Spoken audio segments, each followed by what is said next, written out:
The aliens arrived with the quiet inevitability of empires, their fleets blotting out stars as if the heavens themselves bowed to them. Earth's defenses crumbled before logic and firepower the inhabitants could not comprehend. To them, humans were fascinating curiosities, something to observe, categorize, and, in many cases, to possess. The Council of the Yvrek Empire convened aboard their central command vessel, its polished surfaces gleaming with the coldness of reason, each member adorned in symbols of conquest, each voice sharp with conviction that domination was both art and science. Humans were pets, they concluded, amusing and easily subdued, their attempt at resistance quaint and almost adorable. It was a mistake they made often, underestimating the species they had conquered. Humanity was herded into vast holding zones, structures resembling terrariums more than prisons. Some were luxury cages, meant for the entertainment of alien elites, while others were utilitarian pens designed for labor and experimentation. The aliens observed meticulously, cataloging reactions, testing limits, noting every twitch, every act of quiet defiance. To them, the humans were predictably compliant. Some whimper at the loss of freedom. Some resisted in minor ways, but none posed a serious threat, or so the aliens believed. Even when humans managed small disruptions, the aliens laughed, labeling it instinct rather than strategy, animal rather than intellect. Within the chaos, 3 human girls moved almost invisibly, their bond unbroken by fear or despair. They shared silent signals, small gestures of communication that alien sensors could not interpret. Their mother had vanished long ago, or so the aliens assumed, leaving whispers of legend in her wake, a figure spoken of in hushed tones that humans barely remembered themselves.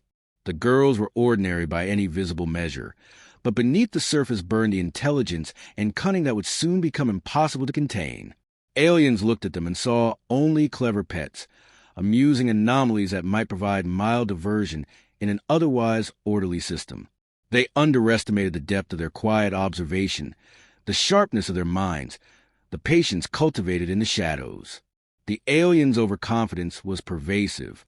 Academies debated the utility of humans, weighing the merits of entertainment, labor, and experimentation. Scientists subjected them to trials, testing cognitive limits, monitoring social behaviors, and probing emotional responses.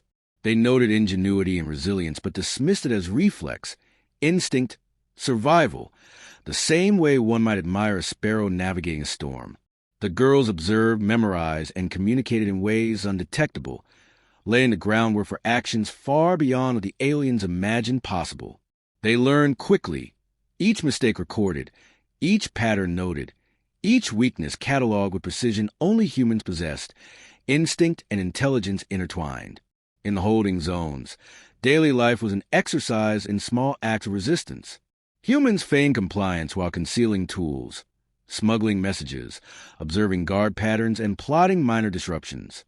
Some refused to eat when expected, asserting control over the smallest freedoms available.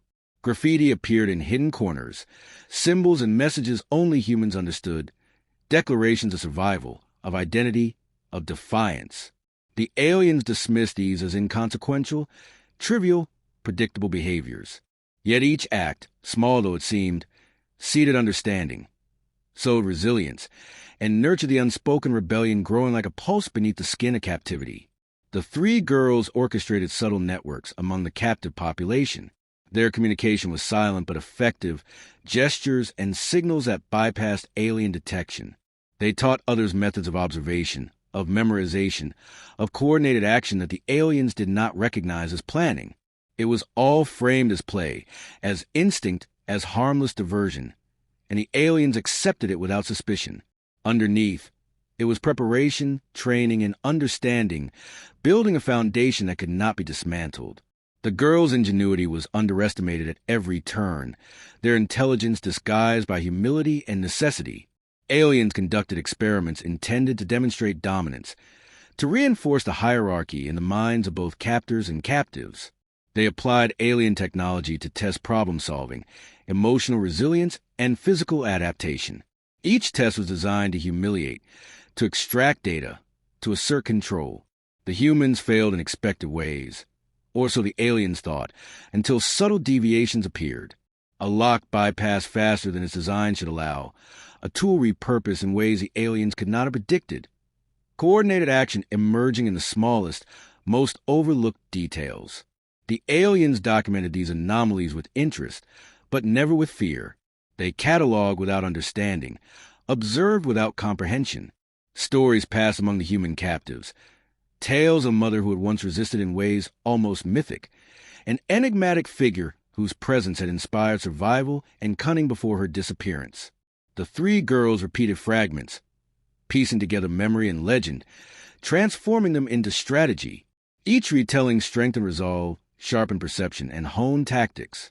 It was a cultural inheritance, a human advantage ignored by those who had conquered them. The aliens could not quantify spirit, resilience, or inherited cunning. They could not anticipate strategy born of myth and memory fused into action. In the observation chambers, the Yvrek Empire debated the nature of the species they had subdued. Pet, companion, laborer, entertainment. Each definition seemed adequate. Each underlined their assumptions. Animals with coordination. One scholar proposed. Clever enough to amuse, but ultimately controllable, another agreed. They saw no contradiction. To them, resistance was amusing, curiosity was manageable, and intelligence was irrelevant when framed by their perspective of superiority. They did not see the truth. Humans were observant, patient, and adaptive. Their minds could not be caged, their ingenuity could not be anticipated, their patience could not be measured by alien logic. The girls studied alien systems, noting rotations, patrols, energy flows, and communication networks. They discovered patterns invisible to the casual observer, developed strategies that exploited redundancy and rigidity, and taught these methods to those around them. Humans learned to manipulate the environment subtly. Doors that should remain locked were bypassed, energy systems were interfered with without detection, and information flowed in channels unseen. Each small success built confidence. Each unnoticed victory reinforced skill. The aliens continued their experiments, oblivious, labeling every deviation as instinct, never considering conscious design. The Alien Council, confident in its understanding, implemented stricter control measures. More personnel were deployed, monitoring increased, technology enhanced. Yet each action only revealed more patterns for humans to observe. Every attempt to suppress, to dominate, to reassert hierarchy became a study in alien predictability. The girls and their small cohort adapted rapidly, responding to threats with creativity and precision. It was in these responses that the first seeds of true rebellion took root, unacknowledged by the Empire that believed they were perfect observers and flawless. The Empire believed resistance had already been broken.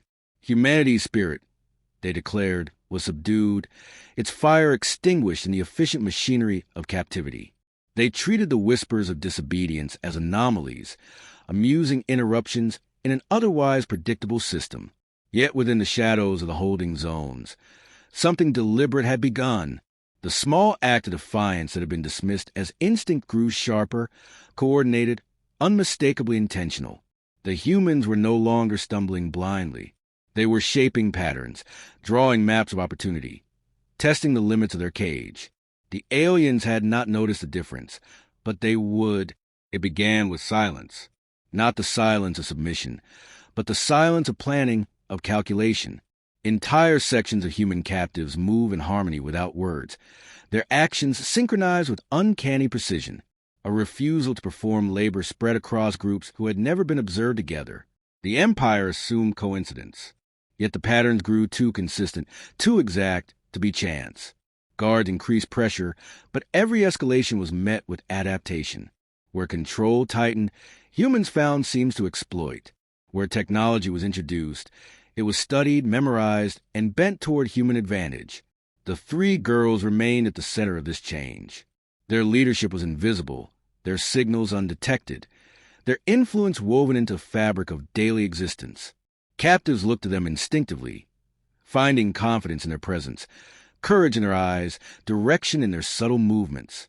They understood what the aliens could not, that the strength of humanity lay not in individual defiance, but in shared determination. They created unity where none should exist, cultivating trust where despair threatened to consume. To the Empire, the girls were still anomalies, curiosities, clever but inconsequential. To humanity, they had become the pulse of something greater. The first strike was not large, but it was deliberate. An energy grid intended to control captives faltered, not by malfunction, but by manipulation. A group of humans slipped free, guided by hidden signals, bypassing systems that should have been infallible. It was not destruction but disruption, a proof of concept that control could be challenged. The aliens dismissed it as error, but unease rippled through their council. Reports showed precision where there should have been chaos, coordination where randomness was expected. The thought that pets could strategize did not align with their understanding, so they rejected it, clinging to the belief that the anomaly was chance. The humans celebrated in silence, knowing victory was not in the escape itself, but in the knowledge that the Empire could be touched. Each disruption became training, each stolen tool a lesson, each sabotage a rehearsal. The girls emphasized patience, discipline, and secrecy. Their mother's stories echoed in their instructions. Never reveal strength too early. Never strike without purpose. Never show your hand until the enemy's confidence becomes a weapon against them. These lessons, part memory, part myth, became doctrine. They shaped a rebellion invisible to alien eyes, a network impossible to map, a rhythm that could not be silenced. Alien councils grew divided. Some argued for extermination, claiming the risk of resistance outweighed the value of human amusement. Others insisted the species was too useful, too profitable, too entertaining to destroy. They clung to their arrogance, declaring that humans could be corrected, reconditioned, broken anew. They increased surveillance, extended experiments, tightened protocols. Yet each measure control revealed new vulnerabilities.